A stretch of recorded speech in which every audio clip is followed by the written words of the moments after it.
Welcome back to Twist of Fate, a small business podcast where you can find your inspiration to make your entrepreneurial dreams come true. Today is a special episode because we're here at the Younger Family Estates, which is my living room, with a friend of mine to talk about My Black SUV, a service in Greater San Diego for anyone that's interested in ride sharing, getting from A to B, like we all have to travel, right? Or if you're an entrepreneur looking to treat your clients in a special way. Joe, my friend, welcome to Twist of Fate. Well, thank you for having me.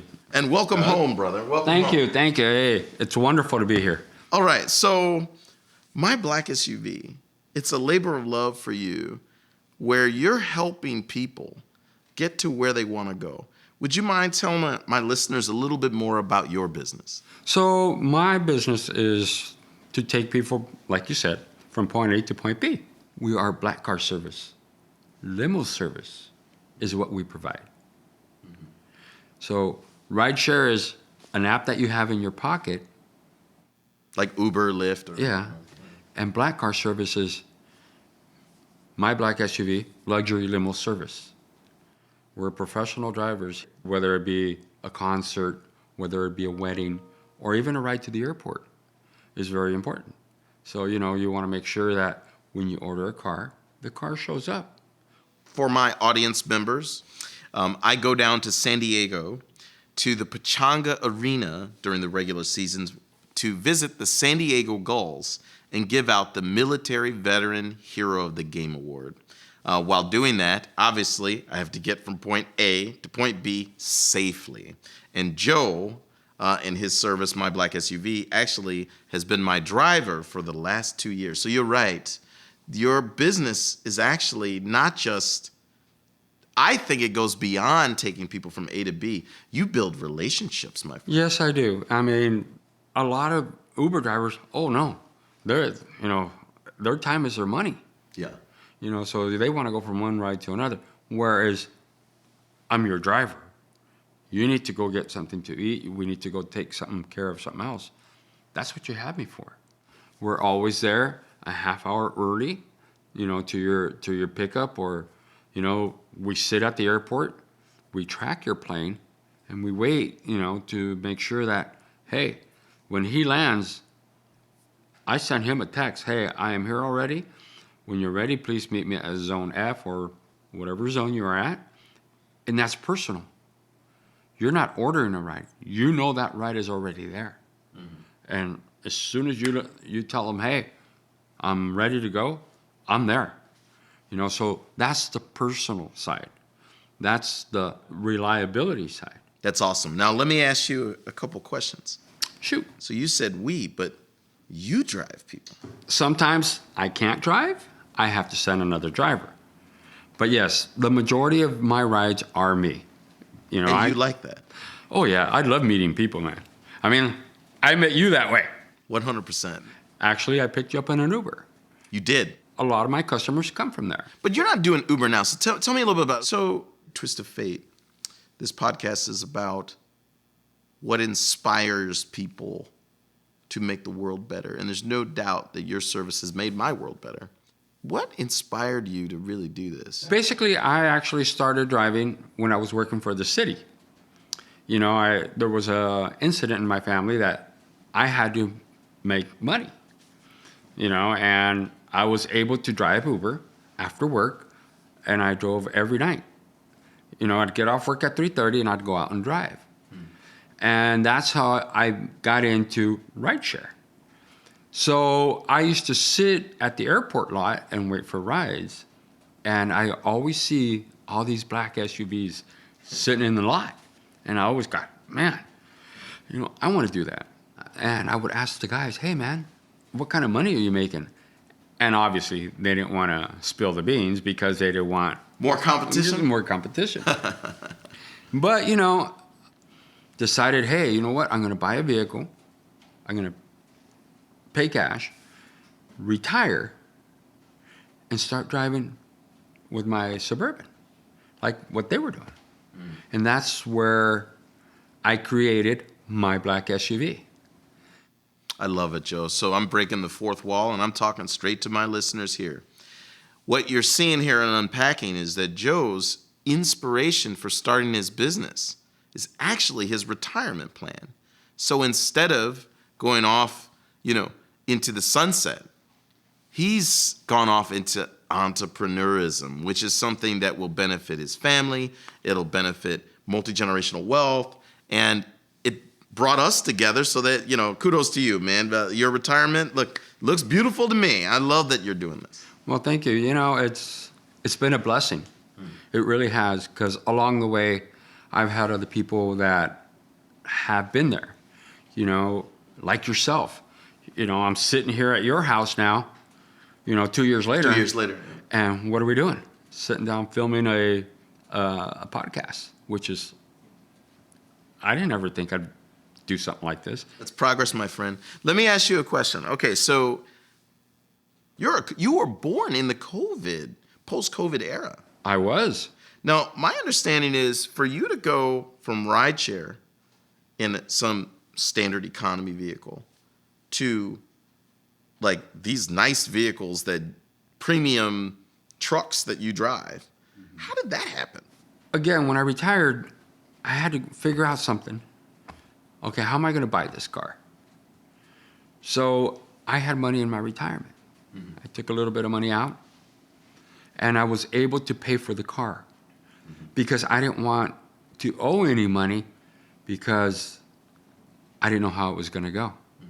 So once I got to that point where, okay, I'm ready to go pay all my fees, build a website, and everything that goes with that business, I had to have some type of money because to do it just out of pocket, it wasn't going to happen. Nothing happens unless you have working capital.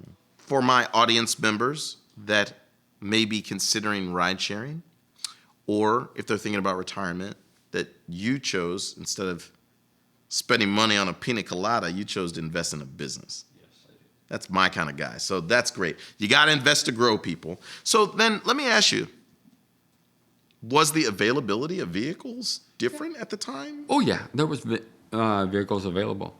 But the worst time thing was that, like you said, I was born in COVID. And people weren't moving around as much, right? Oh, that's what everybody thought. Because a lot of companies, what were they doing? They saw COVID, oh my God. They started selling their cars. Here comes my black SUV. Sure enough, by August, I was set. I started making money. I started getting clients. And did having the premium car offering, that helped you with pricing, or? Yeah, the pricing was hard for me at first because, I'm walking in basically blind. I know, oh man, what am I going to do? How am I going to start charging? So I kind of figured it out, as I went along. And at first, I was going, man, is that enough? So I just started getting the feel and said, okay, well, guess what? This is perfect. I appreciate you being open about that, because I think a lot of my listeners, when they want to go and start entrepreneurism, they feel like you have to have a business plan. You have to have everything figured out. But what yours kind of like experience is the greatest. I had no business plan. Nothing. I just roll the dice, as they would say. And, it worked. A lot of it, came along, and I started meeting people as I started picking up. One of those folks that's very dear to my heart is Colin Knock. Who's Colin? Was he a mentor or a yes, sponsor? He was a mentor of mine. Okay. He's a very awesome person. He told me he didn't want nothing back. He just wanted to help me get over those hurdles because I'm driving and I was new at it, and he's done a few startup businesses. So he had that knowledge already, and basically my black SUV was born in his office. Yeah, I'm breaking the fourth wall here, guys. This is a very important lesson from Joe, that when you go into business, it can be a competitive advantage to have a mentor, a a sponsor, or someone that has walked this road before you so you don't make the same mistakes of the past. Let me ask you, Joe, so we talked about relationships being a big competitive advantage for you versus standard rideshare. But technology, though, you have invested in different platforms to enhance your business. So how do you use, as a modern driver in this era, like how are you using technology? So when I designed my website, was very instrumental in having the customer pay for everything online to see where their money is going and the cost of the ride. Because nowadays, a lot of people will send you an email to get that price. Not on my site. My site, you book the ride, you go through the process, you select the car that you want. It tells you it's going to take you 20 minutes from the airport to your house. So everything that customer needs to know, he gets that right there. Cut and dry. It's not like, oh, guess what, Doug? Well, I'm going to charge you $120. But I get there, it's $160. Well, wait a minute here. You're not being straight with your customers. And that's the thing. You don't want to gouge your customers because they don't never come back. Right. And I think that's the fundamental difference in what you're doing versus rideshare, right? Because if rideshare, you drop them off once, if you gouge them, it doesn't matter. But in your case, you want to build this long-term relationship that essentially will create repeatable, sustainable revenue. Correct. And I think that's important for my listeners to hear. Now, I have a personal question for you. So for me, when I fly into San Diego, and either you take me to Pachanga or you take me to the hotel, that's like a short instance in time. But what I think is underappreciated by a lot of riders is the duration of time you're driving. Those got to be long days. Very long days. I've give you a very good example. I went to Metallica concert in Los Angeles with some customers. It was an hourly job. I drove. I waited. I sat in the parking lot and waited for them to end the show, picked them back up, drove them back to their house, and I had to sleep in my car. Because you were too far to... No, because I had to pick up another customer at 4:30 in the morning to take to the airport. So you did like a 24-hour shift? Wow. That's grueling. That's grueling. But those are the things that people don't see. Yeah. Any tips to some of our either ride sharing or drivers out there? Like, how do you handle the ergonomics of it? Do you have any sciatica or back pain or? No, walking, get out and stretch. And I go to a massage every week. I have a private massage lady that takes care of my legs because my back from sitting. Yeah. So, those are the things that you have to do to take care of yourself. You got to take care of your body because sitting all the time, your legs, your feet from the gas pedal,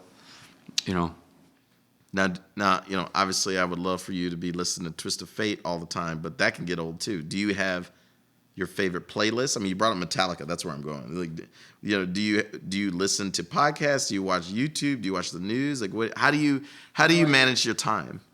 I read. I love to read. I'll watch, Facebook videos or, audiobooks? Yeah. Yeah. I have a couple on my phone that I listen to. What's your favorite audiobook? Love stories. Yeah, listen to you, man. He's coming out here. So then, in business, one of the biggest challenges for a small business is scaling, growth.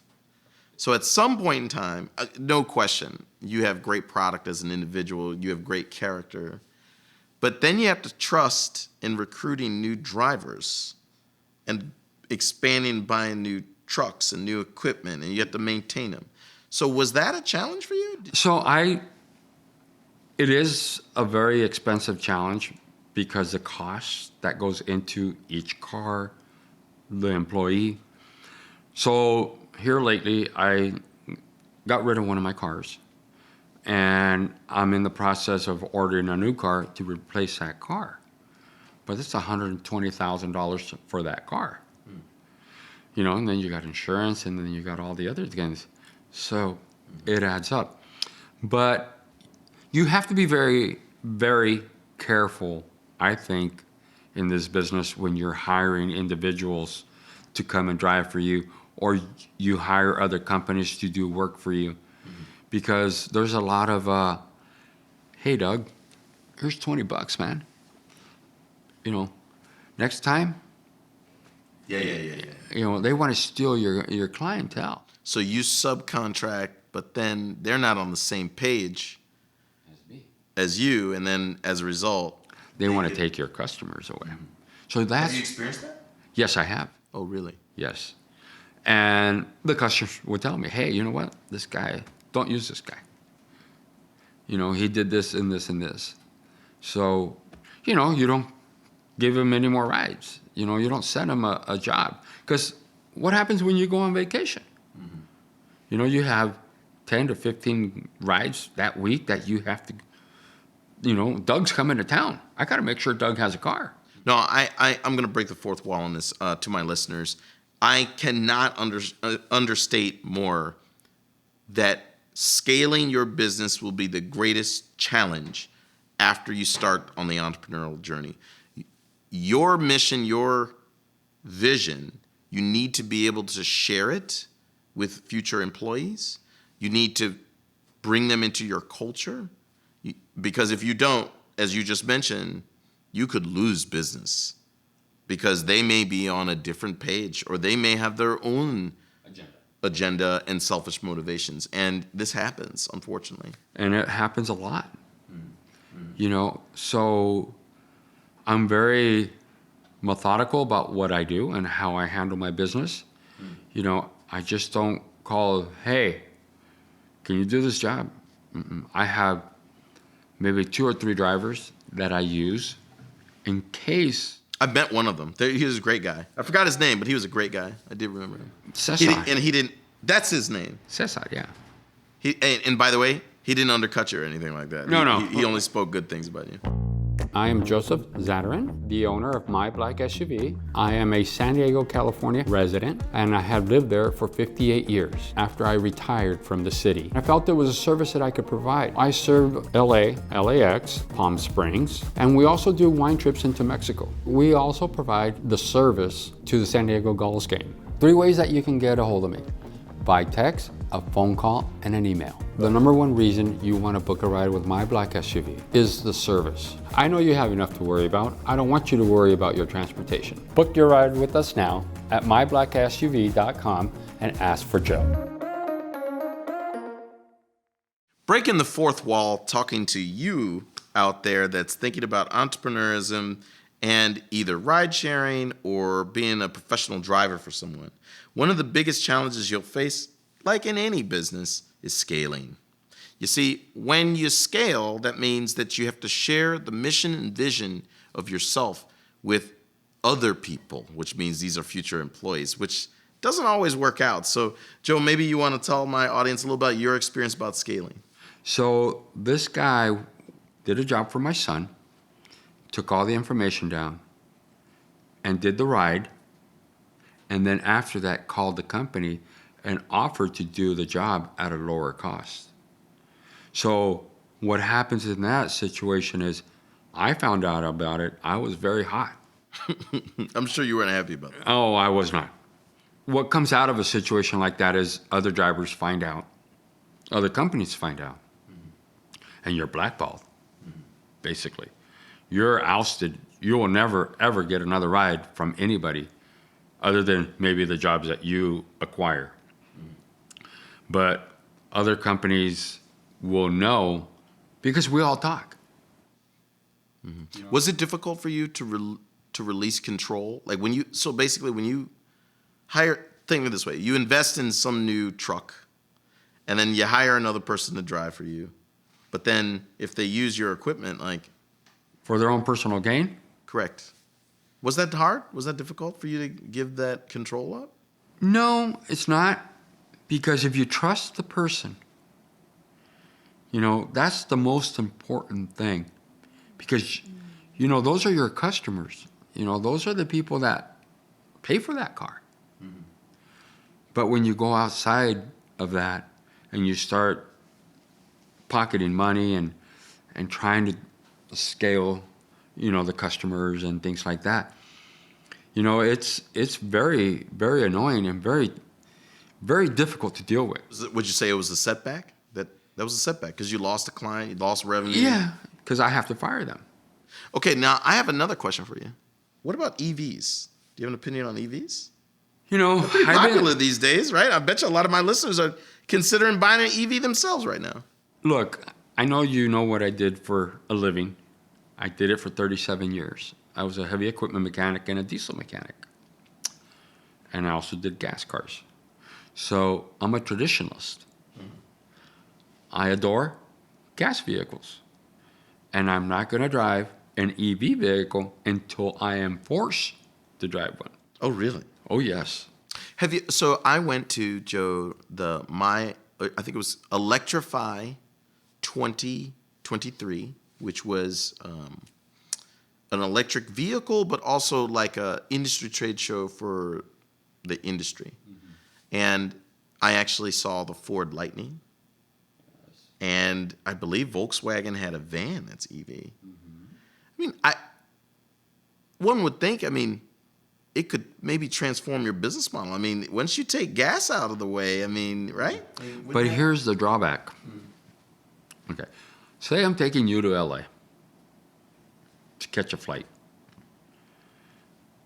That car only gives me 300 miles. Mm-hmm. So I got to make sure I have enough electric power to get you to LA. What about if we get stuck in traffic for 3 hours? What about there's an accident? I agree that it couldn't be a workhorse, but I don't know. Maybe it's a premium offering, like not every... Yeah, so maybe a car like that would be good for around town, close pickups and drop-offs. Or if somebody requests it, right? Can we get an EV vehicle? Well, guess what? Joe got to go out and buy an EV vehicle to make sure that customer is going to get to where he wants to go. But long distance, it's not a good... Not yet, anyway. Not yet. I don't think they're designed that way yet. Maybe in another 10, 15 years? Oh, I don't know.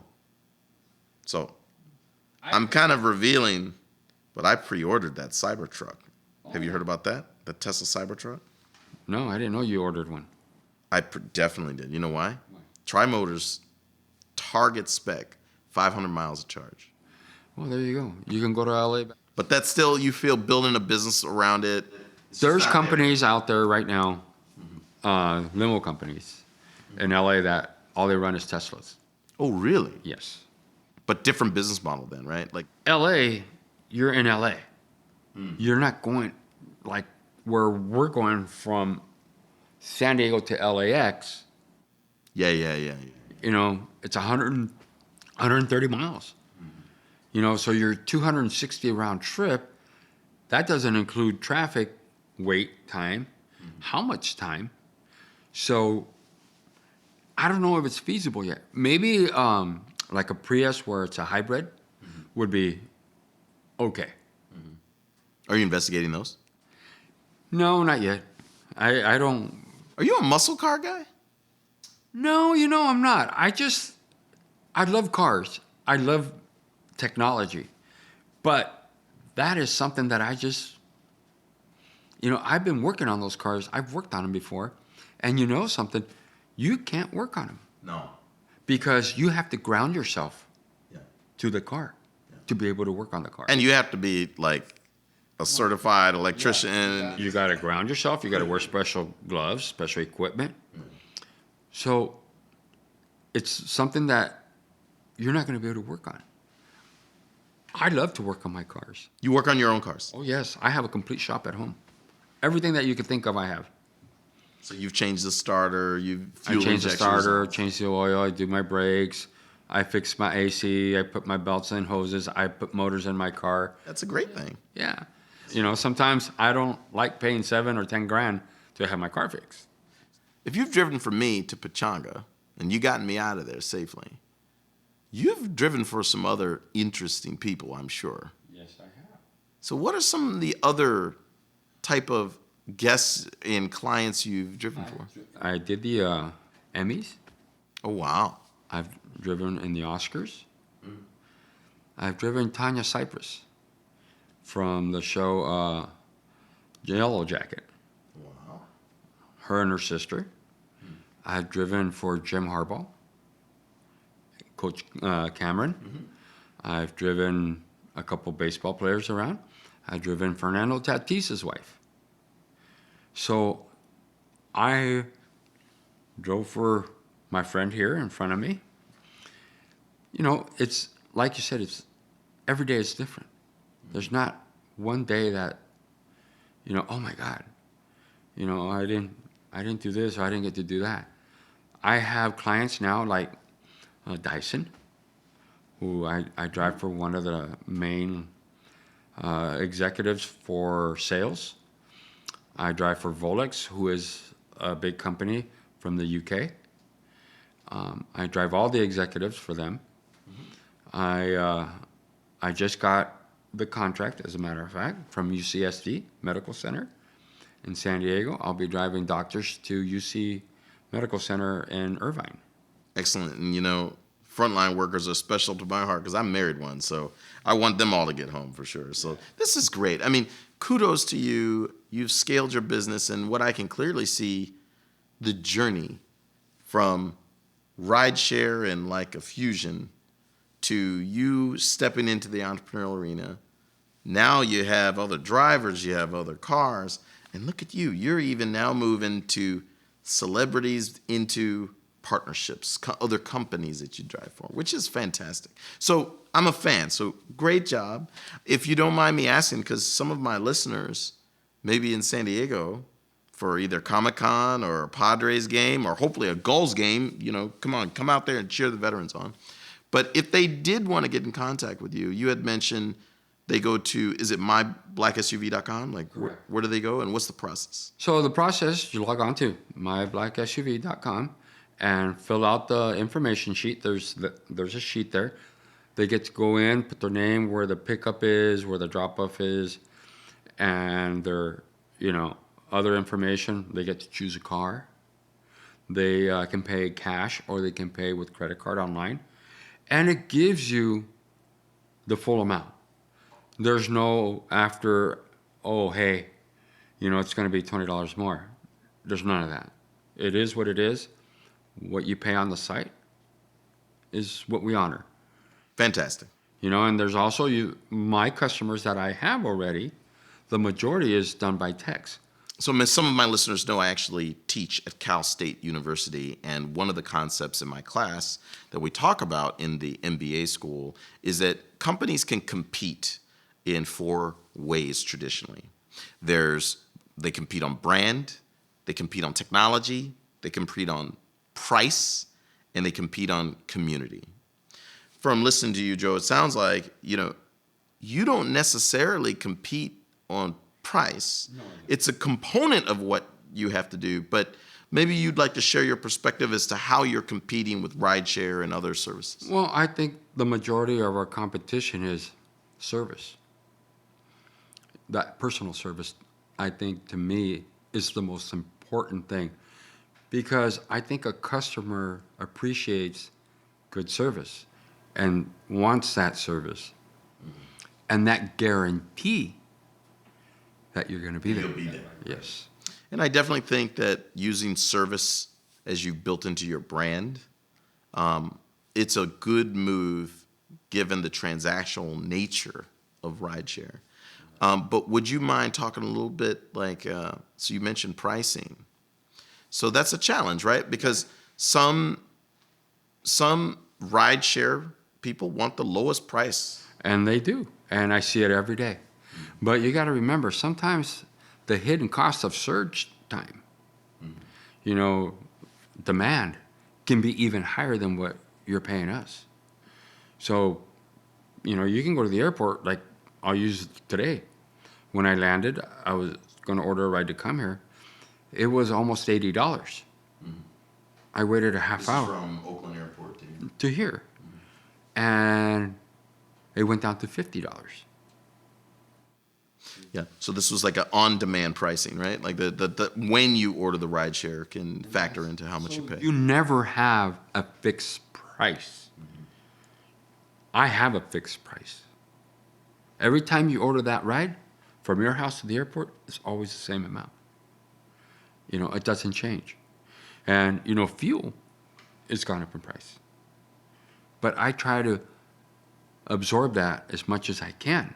Because you want consistent pricing for your consistent clientele. Yeah, and their prices are all over the roof. It's never the same amount. For those price-sensitive customers, there could be a lot of them. You could be losing business like that, right? I mean, or is that just not your clientele? I'm going to share something with you, and a customer told me this one time. He says he orders black cars and SUVs, and there's a reason for it. It's because he knows that those drivers are going to be there, and he knows the cost. People who take those vehicles know what the cost is in taking them. So if you're a black car, service user, you already know it's going to cost you. There's always a cost. Why? Again, because we're there. And our prices are always the same, whether it's today, tomorrow, or a month from now, or a year from now. Because I keep everything documented. Breaking the fourth wall here, talking to my audience, I think Joe has a very informative point.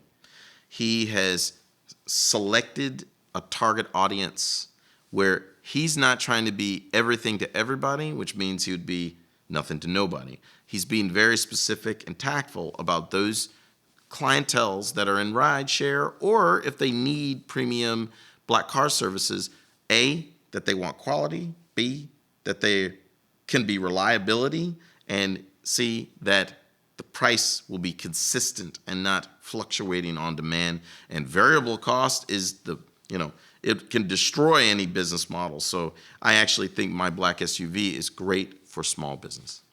Yeah, and I don't consider myself I'm cheap. I consider myself fair to the customer. And I will always be that will always be my model. I want that person to be where they need to be on time. Whether I'm picking you up at the airport, driving you to a meeting, going to your aunt's house, and then going to LA to another meeting and dropping you off at LAX. I got to make sure that when you're in my car, you're at your business meetings or whatever the situation may be. And that's the biggest difference between a guy driving a rideshare vehicle and me driving my SUV with you in my car. Amen, brother. Well, I can't wait to get back down to San Diego and ride with you, Joe. And with that, I'm going to transition to my final thoughts. In the age of AI, autonomous cars, rideshare, one thing I hope that you appreciate is that you can never underestimate, one, the entrepreneur, or two, the relationships that can be made when you provide a service to people and you build trust and you care for them. This is what my black SUV has done, and I hope that, if anything, this inspires some of you that are thinking about either, if you want to start driving, if you want to start ride sharing, that you learn from Joe. And if anything, his spirit of optimism, his spirit of innovation, and his adapting to change as he explored his business. If you like this content, like, subscribe, and share on Twist of Fate. We have a YouTube channel with the premium experience. You can watch Twist of Fate in 4K UHD TV, or you can listen on your favorite platform, Spotify or Apple Podcast. I would love to encourage as many of you, if you have certain topics of interest, sound off on the chat, or even consider sponsoring an episode if it's a topic that you believe in or social impact cause that you believe in. If you're a small business owner, you can advertise on Twist of Fate. Again, join our entrepreneurial ecosystem to make your entrepreneurial dreams come true.